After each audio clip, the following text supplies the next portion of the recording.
Good evening, everybody. My name is Raven, and welcome to Storytime. Won't you join me as we read spooky tales from the dark corners of the internet?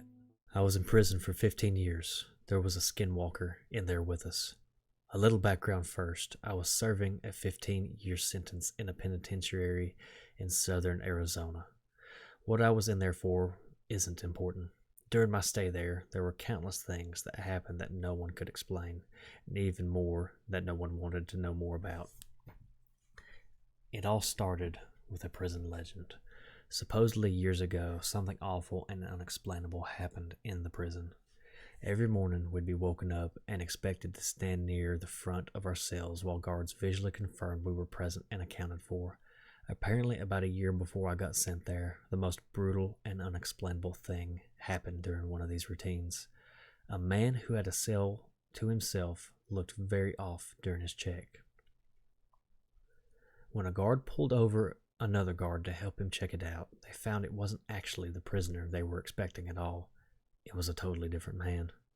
This man was wearing the skin of the other man over him, loosely fitting, draped over him.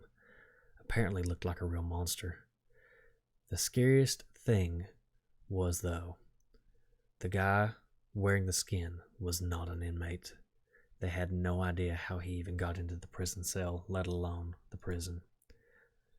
What's worse is they couldn't even figure out who he was. He wasn't documented anywhere, and what's worse than that, they never, ever found the body of the man of the skin he was wearing. Pretty grisly stuff, I know. And I realized that's not the go-to definition of a skinwalker, but that's what the prison called him, the Skinwalker. Didn't help the guy never talked, apparently. Anyway, that's what started the whole Skinwalker superstition around the yard. Apparently the guy got shipped to a different spot about a month after it happened, and just about everyone in Gen Pop felt all the better for it. I heard the story on the second day of my stay. Hell of a story to hear in a place you're going to call home for the foreseeable future. Now for the real stuff, though. Sure, the guy was the Skinwalker, but all he did in the long run was get an old lifer Navajo inmate to tell everyone about actual Skinwalkers. It seemed like a lot of the prison culture actually revolved around them. Now apparently, Skinwalkers are tricky to point out on the spot, but if you manage to survive around one for more than a minute or two, almost everyone can tell the mannerisms are all off. They can mimic human speech but not replicate it. They twitch manically. They have an unnatural gait while walking, but apparently they got better with experience. The old Navajo guy, his name was Carl. He said that he was sure there was an actual Skinwalker among the prisoners, slowly picking us off over the years. He called it the Grandmaster Skinwalker. At one point, apparently he thought it had human mannerisms down so well, you might not even be able to tell if it was your cellmate for a day or two. He would expect a Skinwalker to jump at an opportunity for a kill, but this one realized it had a revolving door of people to kill coming to it, and masterfully bided its time, as Carl thought, for years. A lot of guys found humor in it. A lot of them were really on edge about it. Every once in a while in prison, people snap. Sometimes you'll find your cellmate swinging in front of your bunk, strung up around the neck by his pants leg. Sometimes you just can't take it anymore. But in our yard, people tend to snap in a very special way. It wouldn't be an outburst at dinner, or a silent suicide in the night. Guys would just stop talking. They would hunch over and shuffle around. Any friendships they would have would be mostly out the window. They would turn into a loner during rec time. They would let the hair hang in front of their face. No one liked talking about it. Like if they did, it would happen to them next. I felt the same way. I didn't know if it was a Skinwalker or if people were just going crazy, but I didn't want to find out.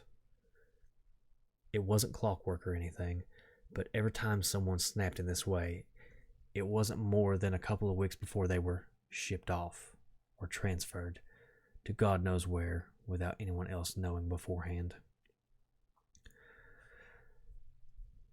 There was nighttime occurrences as well. Short, loud bursts of sound echoed through my cell block during all hours of the night on a regular basis. It sounded like a mix between pigs' dying squeals and nails on a chalkboard.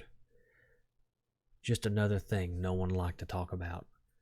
Even scarier were the shadows and footsteps. The block was dimly illuminated in the night by a few lights hanging from the ceiling outside the cells. I saw shadows myself, flit across my walls on a regular occasion, when there were definitely no guards near my cell. One time near the end of my sentence, I woke up, looked at my back wall, and found a perfect silhouette of a person standing there. But when I looked, my bunkmate, he was asleep, and no one was outside my cell. And the footsteps. Everyone hated the fucking footsteps. They were the scariest part.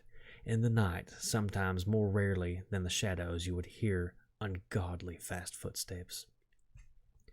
They sounded like wet feet slapping on a tile floor.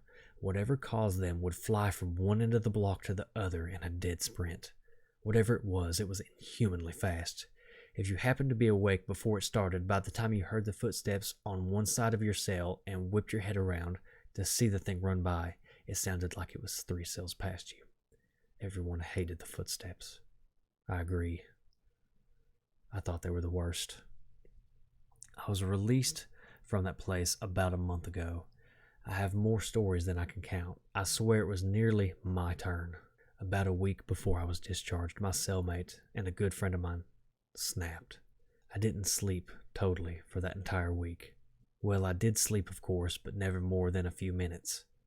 Never turned my back on that guy. The scariest thing, though, I woke up one night to see him somehow snaking his body through the bars of our cell. For reference, I couldn't get anything past my shoulder through those bars. The worst part, though, he was coming back in to our cell. On the day of the release, I didn't say a word to him. I just left. He seemed fine with it, and so was I. I had made it through 15 years of prison fights, gang disputes, and for all I know, Skinwalker abductions. I left through the front gates as a free man. As I walked along the fence of the rec yard, I spotted my cellmate standing off on his own, like he had for the last week or so. I shook my head, not even really sure if it was him anymore. I took one last look over the yard, this time from the other side of the fence. I wish I hadn't. There, standing off on his own, on the other side of the yard, was Carl, slouched over, eyeing the other inmates and twitching manically. Thank you, everybody, for joining me, Raven, for Storytime. If you liked the video, please leave a thumbs up and don't forget to subscribe. Good night, and take care of each other. Thanks for watching.